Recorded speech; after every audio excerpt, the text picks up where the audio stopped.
Pak De tahu letak di sebelah mana? Bismillahirrahmanirrahim.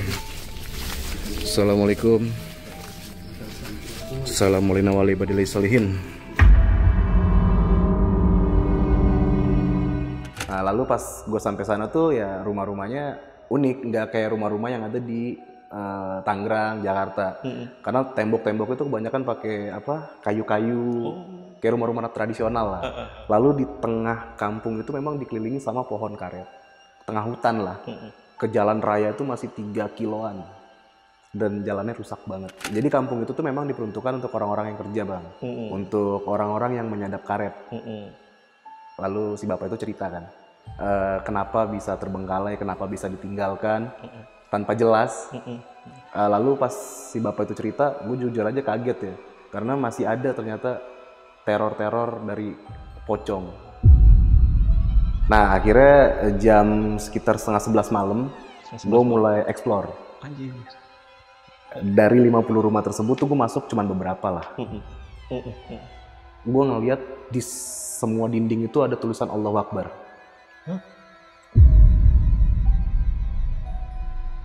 Nggak tahu gue karena gue capek, nggak tahu memang itu apa ya. Gue ngeliat di ujung sana ada putih berdiri di balik pohon.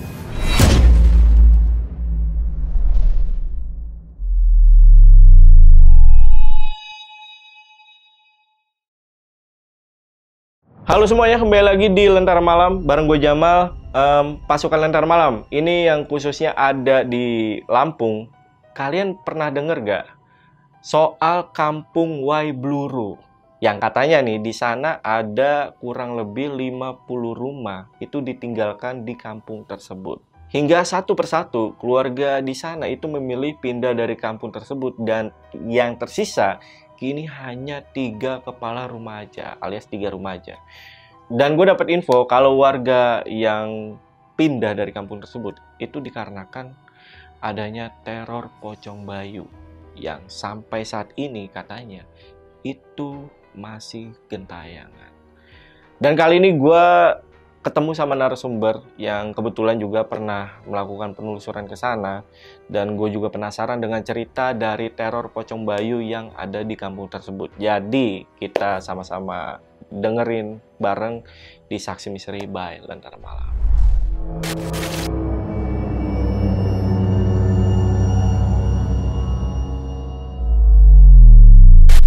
Nah guys, di sini udah ada narasumbernya, namanya Bang Brew. Kita langsung sapa aja dulu.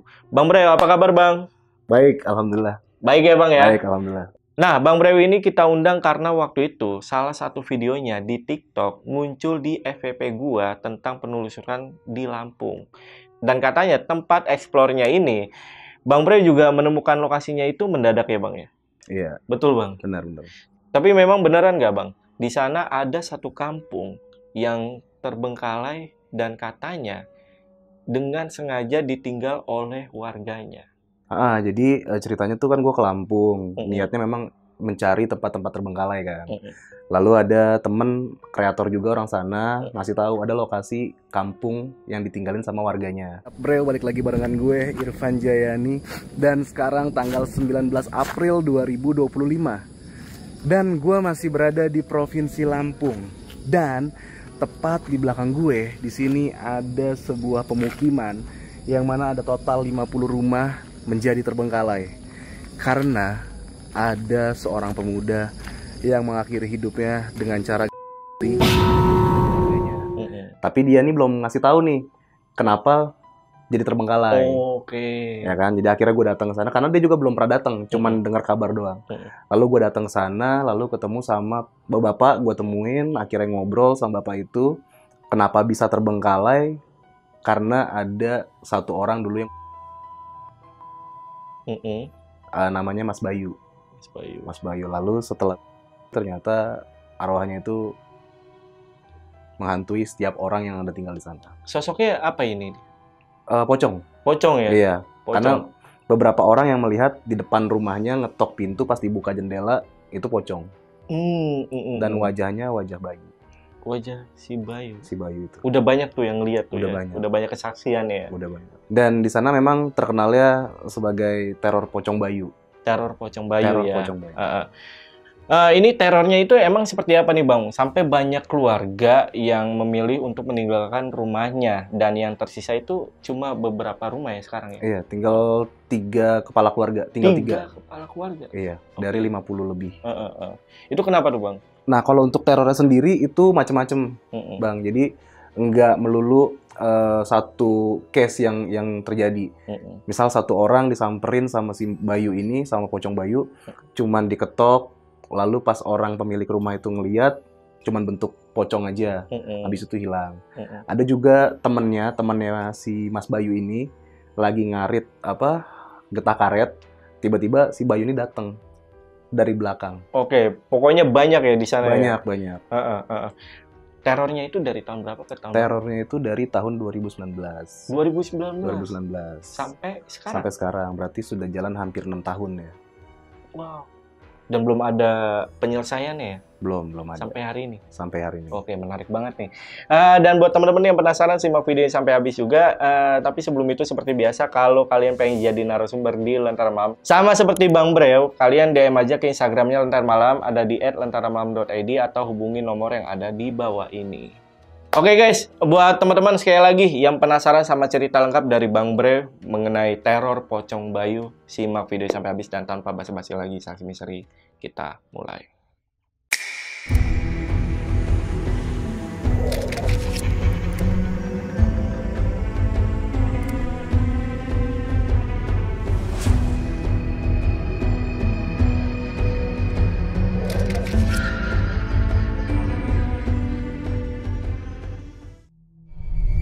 Pak De tahu letak ini di sebelah mana? Bismillahirrahmanirrahim. Assalamualaikum. Assalamualaikum warahmatullahi wabarakatuh.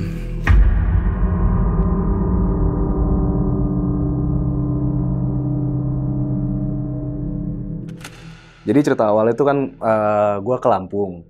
Dan ke Lampung nih gue nggak kayak orang pada umumnya nih. Kenapa ya Bang? Orang ke Lampung pasti pengennya ke Pahawang, ya kan, ke pantai-pantai lah.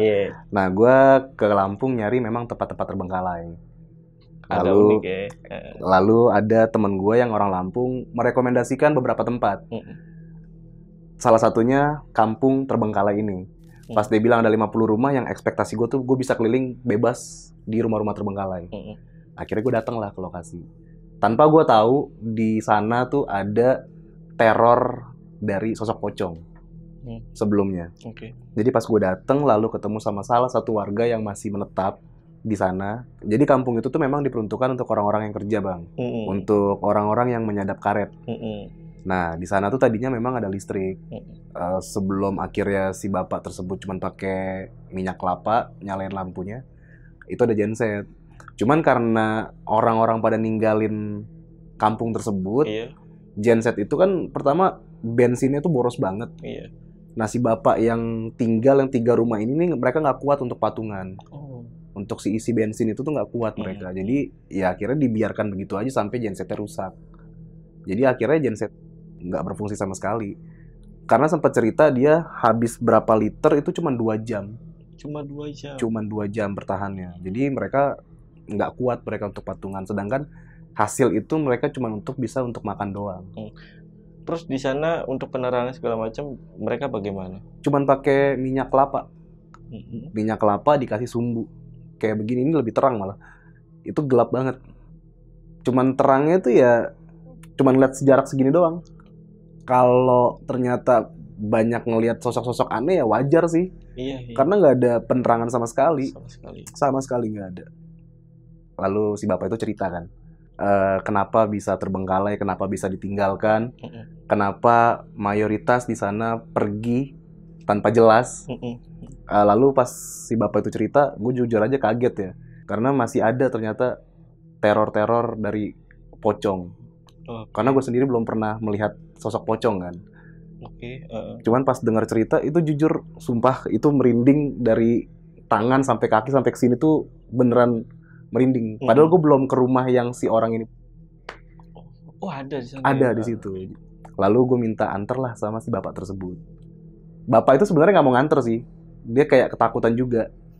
Cuman ya karena guanya penasaran, Lalu juga gue minta tolong, akhirnya memberanikan diri lah si bapak tersebut. Nah, lalu pas gue sampai sana tuh ya rumah-rumahnya unik, nggak kayak rumah-rumah yang ada di Tangerang, Jakarta.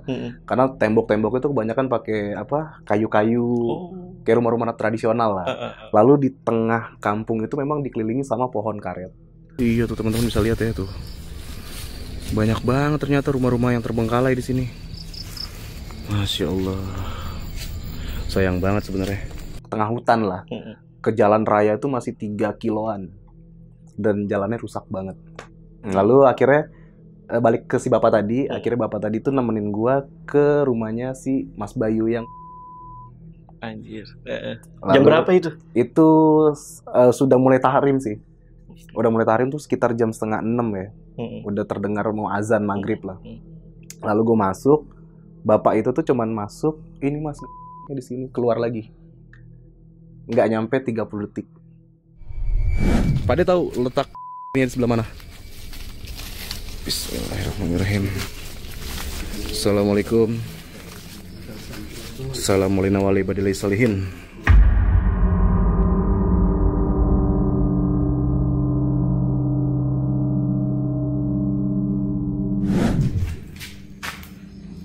Oh di sini. Astagfirullahaladzim. Umur berapa itu si Mas Bayu? Kita kalau 25-30 gitulah. Oh 30. Pas meninggalnya? Iya. Lalu gue yang tunggu pak dalam hati. Cuman kan tensin ya. Cuman akhirnya gue juga nggak lama-lama di sana karena merinding banget badan. Lu juga, Gue juga ngerasain perasaan juga itu ya? Ngerasa juga merinding karena udah ke-trigger kan. Si bapak itu cerita, lalu jangankan gue orang baru yang datang, orang yang tinggal di sana aja kabur gitu loh. Apalagi gue orang baru nih, gue ngeri kenapa-napa kan. Karena jauh dari rumah. Akhirnya setelah merinding itu gue sempet ngeberaniin diri jalan lagi ke belakang di bagian kamar mandi. Nah di kamar mandi itu gue kayak nyium bau kapur barus gitu. Kapur barus. Gue langsung kabur, langsung keluar. Karena udah nyium, nggak beres nih. Akhirnya keluar gue. Gitu sih. Lalu sampai pas keluar kita cerita lagi si bapaknya nih. Karena gue penasaran sama sosok si orang yang masa hidup kan. Lalu diceritain lah sama dia. Padahal orangnya tuh baik. Orangnya nggak neko-neko. Cuman sebelum ini dia berantem sama istrinya. Dia berantem sama istrinya, cekcok gede. Lalu si Bayu ini mainlah ke rumah si bapak yang nganterin gue tadi. Sempat cerita lah, cuman gue kayak nggak etis kalau gue cerita di sini masalahnya kan. Intinya dia berantem sama istrinya karena satu hal. Beberapa jam kemudian si bapak tersebut melihat si Bayu ini boncengan lagi sama istrinya. Ya dipikirnya baikan dong, jadi udah nggak ada masalah. Pas tengah malam jam 12 malam si istrinya tuh teriak, tolong, tolong, suami saya jadi... Itu ternyata suaminya sudah di pintu. Ternyata. Dan yang agak sedihnya, agak mirisnya, warga sana nggak ada yang berani untuk bantuin.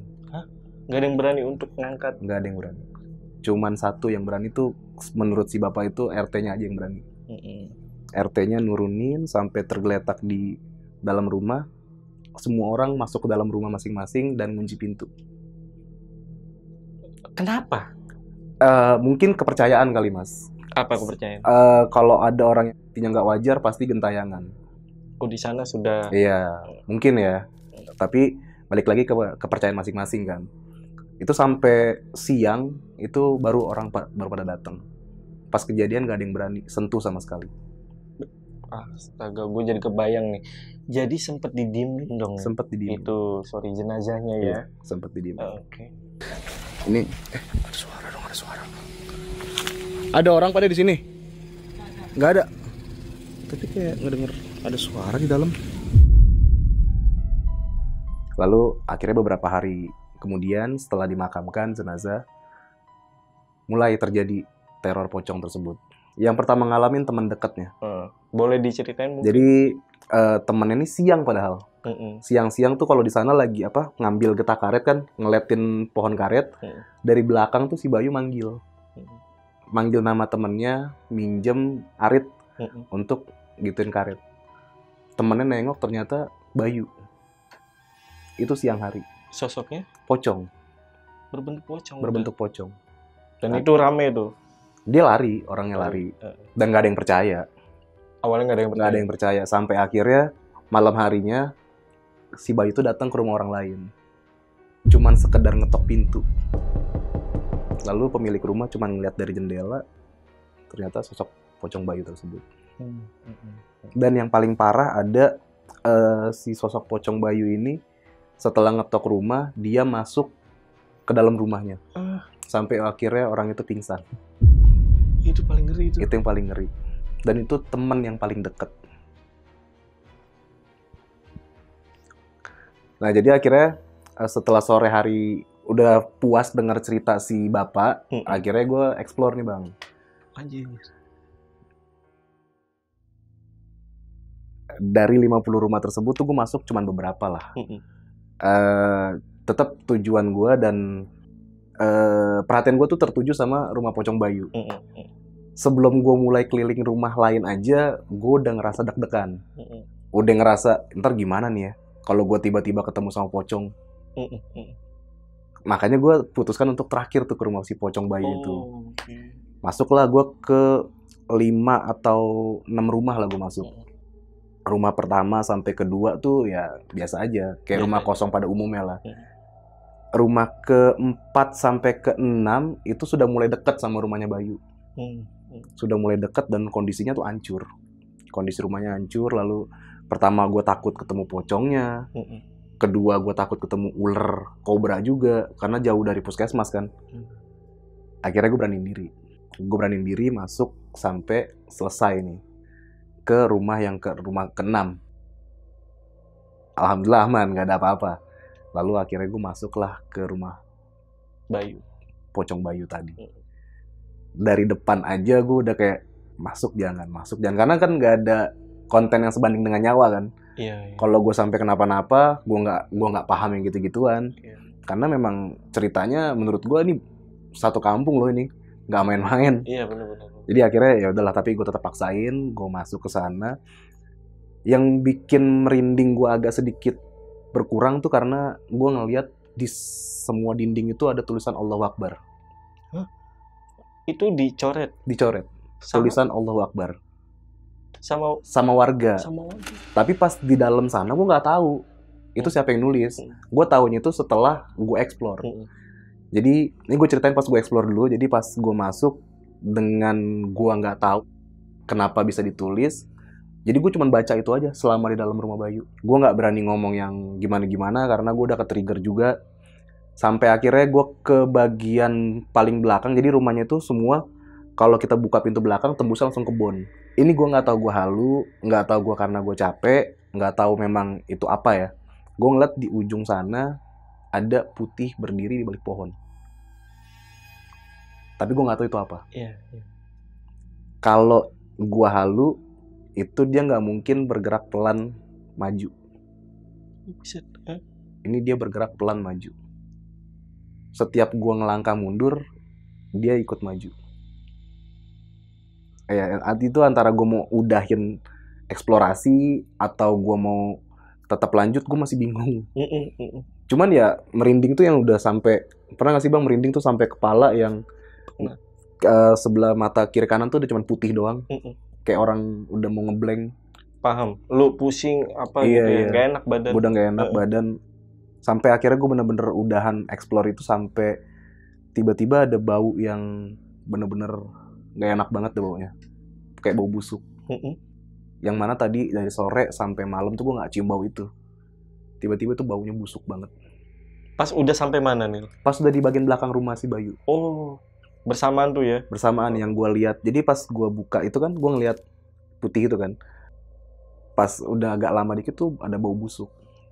Pas dia semakin perlahan itu. Akhirnya gue memutuskan untuk cabut deh dari dalam rumah Bayu.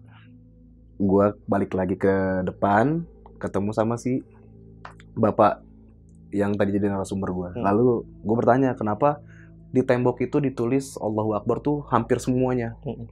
Lalu bapak itu cerita karena saking seringnya pocong Bayu itu muncul dan sering banget ganggu orang-orang, akhirnya warga ini kompak untuk masing-masing orang nulis. Jadi bukan cuma satu orang yang nulis, tapi masing-masing orang yang tinggal di situ nulis masing-masing tulisan Allahu Akbar. Wow. Dan ternyata setelah ditulis itu malah makin jadi pocong bayunya. Terornya malah makin jadi. Puncaknya warga di situ itu ninggalin rumahnya di tahun berapa, Bang? Itu dari teror sampai mereka pindah tuh nggak lama, Mas. Cuman 6 bulan apa berapa bulan gitu. Teror sampai pindah tuh nggak nyampe setahun. Dari dia meninggal itu. Berarti rumah yang terbengkalai di kampung itu juga lama ya, bertahun-tahun? Udah ya? lama. Oke. Bertahun-tahun itu. Tentang susukan. Susukan. Oh, ini apa kayak got gitu kali ya? Ini jalan itu gitu. Oh. Wow, jalannya. Becek karena habis hujan tadi ya, Bah? Wah, dari kemarin. Dari kemarin. Kemarin sore. Bang Breu, tapi untuk kondisi istrinya almarhum gimana tuh? Nah, kalau untuk istrinya sih yang aku denger ya, cerita dari si bapak itu ya pindah. Setelah meninggal, setelah dimakamkan, istrinya langsung pindah. Langsung pindah. Cuman jarak beberapa hari. Nah, istrinya pindah, barulah mulai itu teror pocong bayu itu. Setelah istrinya pindah. Istrinya pindah ya? Iya. Sorry, berarti istrinya itu bukan warga situ? Bukan. Yang warga situ si bayunya. Nah, untuk warga yang di sana yang diteror gitu ya, sebenarnya alasannya apa ya, Bang? Lu pernah nyari tahu nggak? Nah, itu. Apakah ada dendam atau apa? Nah, itu yang sampai sekarang juga ini Allahu a'lam ya. Ini tinggal kita persepsiin aja ya. Jadi gue sempat nanya sama si ibu istrinya yang nganterin gue itu. Gue sempat nanya, "Ibu kenapa nggak pindah nih ini pertamanya?" Karena si ibu itu nggak pernah dapat teror. Nggak pernah digangguin? Nggak pernah diganggu, makanya dia nggak pindah. Nah, singkat cerita, kenapa orang-orang ini pindah? Karena mereka tuh diteror. Nah, rata-rata yang pertama disamperin tuh teman-teman dekatnya semua. Ini kayak entah ngasih kayak ada pesan yang belum tersampaikan, entah kayak ada dendam, mungkin semasa hidupnya dibully kan kita nggak tahu. Iya. Bisa jadi. Jadi ya itulah gua asumsi sih kayak oh mungkin ada sesuatu hal yang belum selesai mungkin. Gitu sih. Itu. Untuk bapaknya sendiri dia pernah diganggu? Bapaknya nggak pernah diganggu juga. Sama, nggak pernah diganggu karena waktu sosok almarhum Bayu ini masih hidup, si bapak ini tuh baik banget ke si Bayunya. Tempat curhatnya. Nah, kalau bicara temen deket disamperin, harusnya bapak ini juga disamperin dong. Iya. Lebih deket. Curhat tentang istrinya aja ke sini. Tapi kenapa nggak disamperin? Berarti kan ya yang disamperin teman-teman dekat yang ya kemungkinan bermasalah juga. Bermasalah. Kemungkinan itu sih. Si bapak yang nganterin gue tuh punya anak kecil, tapi nggak ditinggalin di situ, saking takutnya. Mereka tinggal di mana itu? Anak? Dibalikin ke Jawa Barat. Oh, nggak tinggal sama mereka? Enggak. Berarti di sana murni kayak suami istri aja gitu? Suami istri aja. Tiga-tiganya punya istri? Iya, suami istri keluarganya ya. Nah. Ini kan ada 3 keluarga ya tadi lo bilang ya? Sempat nyamperin juga gak yang 2 keluarga lainnya? Nah, yang 2 ini kebetulan memang jatahnya teman gue juga yang wawancaranya. Jadi gue nggak sempet. Sempet cerita gak? Rata-rata diteror dan kalau yang 2 itu pernah ketemu. Oh, ini pernah nih? Pernah ketemu, tapi nggak diteror keluarga itu. Cuman kayak lewat si pocong bayu itu. Kayak keluar masuk rumahnya. Jadi si yang 2 rumah ini nih, ini rumahnya warga yang masih bertahan, ini rumahnya pocong bayu. Jadi ya cuman sekedar ngelihat aja. Bukan yang si pocong bayu itu datang ke rumah warga itu, bukan. Nah, rata-rata yang pindah itu pocong bayunya samper ke rumahnya. Unik ya. Kalau yang lain selain bapak tadi tuh ya nggak diganggu juga, cuman mereka tuh pernah lihat. Pernah lihat sama diganggu nih 2 hal yang berbeda kan ya? Iya. Kalau diganggu nih yang pindah rata-rata disamperin ke rumahnya sama pocong bayu. Nah, kalau si bapak ini dia cuman sekedar ngelihat si pocong bayu tuh entah keluar masuk ke dalam rumahnya. Sekedar itu aja. Berarti rata-rata mereka yang melihat ya, yang sekedar melihat ya, itu dia pocongnya masuk ke dalam rumahnya sendiri. Masuk ke dalam rumahnya sendiri. pocong bayunya. Wow. Dan itu masih berlangsung sampai saat ini.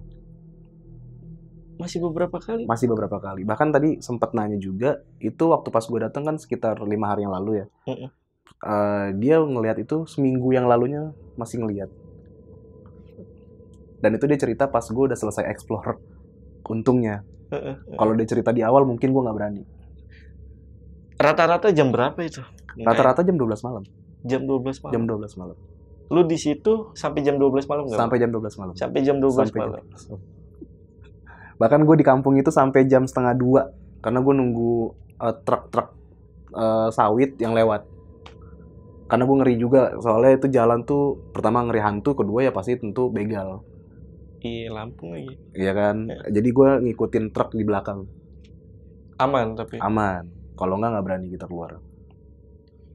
Kejadian viral si pocong bayu ini di Lampung itu kayak gimana Bang? Apakah banyak yang tahu? Nah, ini yang unik tuh karena di sana juga sinyal susah sih. Untuk gua di sana aja tuh sinyal mati.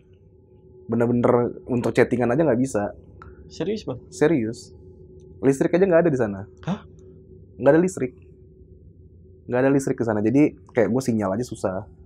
Jadi warga sana itu gimana tuh? Iya. Kalau dulunya gue nggak tahu ya, tapi kalau yang sekarang kan karena ada si bapak tersebut yang gue tahu, mandi pakai air hujan dia nada, lalu ya kalau kayak masak masih pakai kompor sih, tapi kalau buang air ya ke parit. Hah? Buang airnya ke parit. Ada ntar masukin aja. Iya, pasti gue masukin ke parit. Ke parit ya. Iya. Kalau buang air besar di mana bah? Lewat mana nih? Berarti jam berapapun ya, Bah? Jam berapapun kalau kebelet buang air besarnya pasti lewat sini. Waduh, ini gerimis lagi. Berarti kalau Abang mau buang air besar di paret ini nih ya. Oh, ini nih teman-teman nih tuh.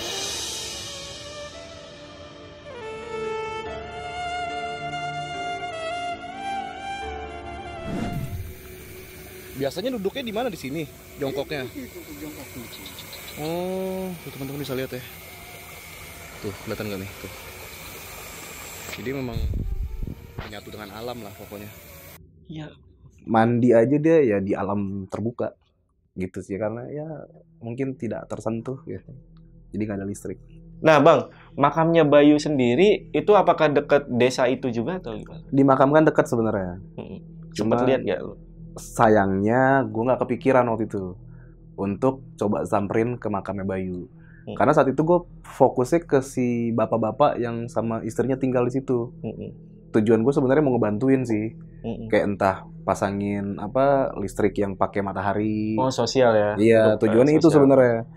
Ya udah, akhirnya gue nggak sempet kepikiran buat ke makamnya Bayu. Apakah Bang Brew itu bakal balik lagi untuk? Insya Allah, rencana gue mau balik lagi karena gue pengen cobain nginep di dalam rumahnya Bayu semalaman. Wah. Karena ayo boleh kalau mau coba Bang. Siapa tahu bisa ketemu pas dia masuk. Mau Bang? Gue pengen banget sih coba. Enggak. Boleh gak kalau gue ikut? Ayo boleh dong, boleh. Tapi ini ya, gue pertimbangin dulu ya, karena dari ceritanya Bang Brew ini apa ya? Ini salah satu cerita yang serem sih, karena ada beberapa buktinya kan. Buktinya adalah ya beberapa orang yang ada di kampung itu tuh sampai pindah gitu loh. Iya. Itu kan berarti kan nggak main-main gitu terornya. Gue penakut Bang. Iya. Orangnya. Tapi kadang yang takut itu kalau sekalinya ditampakin dan lu nggak kenapa-napa, jadi berani sih Bang. Kalau nggak kenapa-napa ya. Gitu. Kata kuncinya kalau ya. Kalau. Mudah-mudahan sih nggak kenapa-napa sih. Ya mungkin teman-teman bolehlah kasih gua motivasi di kolom komentar untuk ikut sama Bang Brew ke sana lagi. Karena Bang Brew ini ada niat ya untuk ke sana. Ada niat. Kira-kira kapan Bang Brew? Kemungkinan 2 minggu dari sekarang kali ya. 2 minggu kecepatan Bang Brew. Mental gua belum jadi tuh. Apa nanti kita kabar-kabaran? Boleh. Oke.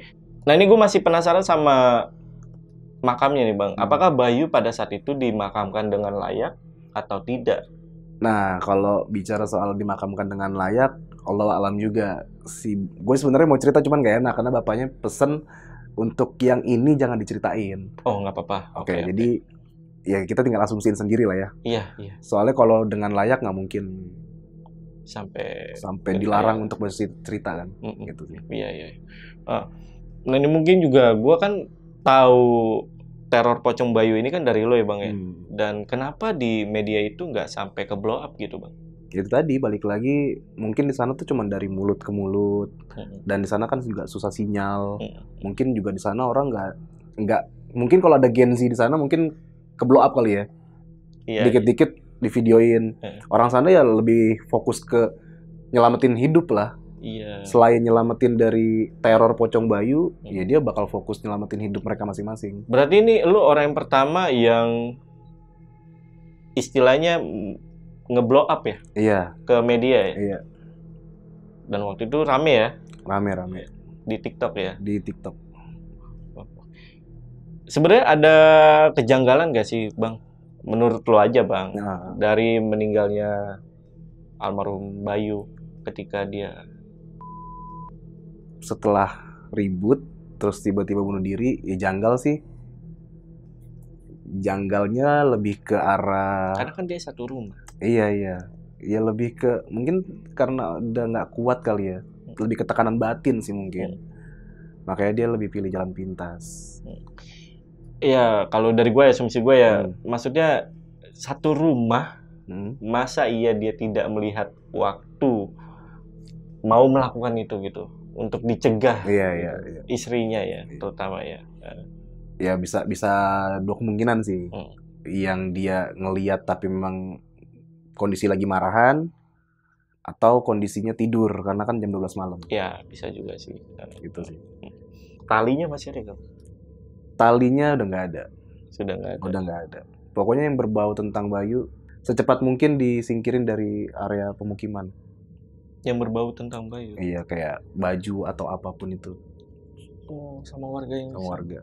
Bener-bener nggak ada tersisa apapun? Nggak ada. Sama sekali. Waktu lu explore, lu udah bener-bener detail, lu nggak nemu apapun di situ? Cuman kotak rokok ya. Kotak rokok? Kotak rokok masih banyak di atas pintunya. Apa rokoknya? Surya. Masih banyak kotak rokok. Iya. Nah, itu guys, cerita dari Bang Breo. Bang Breo, mungkin ada pesan ke teman-teman mengenai cerita yang tadi diceritain Bang. Kayak, mungkin juga boleh kayak, yang punya hobi penelusuran kayak gua gitu, itu harus kayak gimana sih? Buat teman-teman sih kalau yang penasaran sama hal-hal goib, ya cobain. Jangan cuma dengar katanya. Jadi cobain biar tahu. Challenge ya. Iya.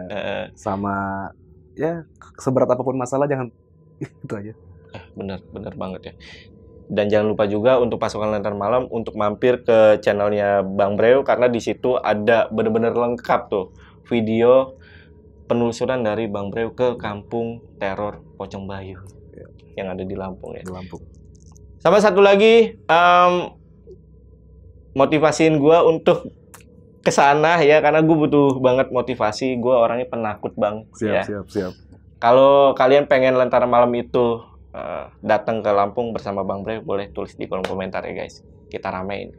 Oke, Bang Breo, makasih udah datang ke Lentera Malam. Siap, thank you.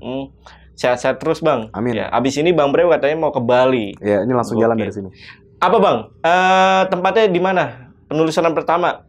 Pertama mau ke satu desa, itu semua orangnya bisu dan tuli. Sosial? Sosial campur horor pasti. Ada? Ada horornya? Ada. Lu udah sempet cari tahu? Udah sempet pernah bikin di sana juga. Wow. Udah sempet.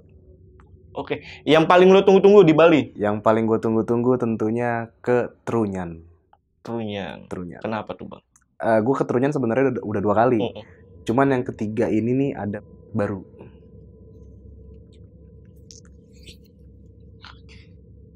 Dan ada ceritanya juga?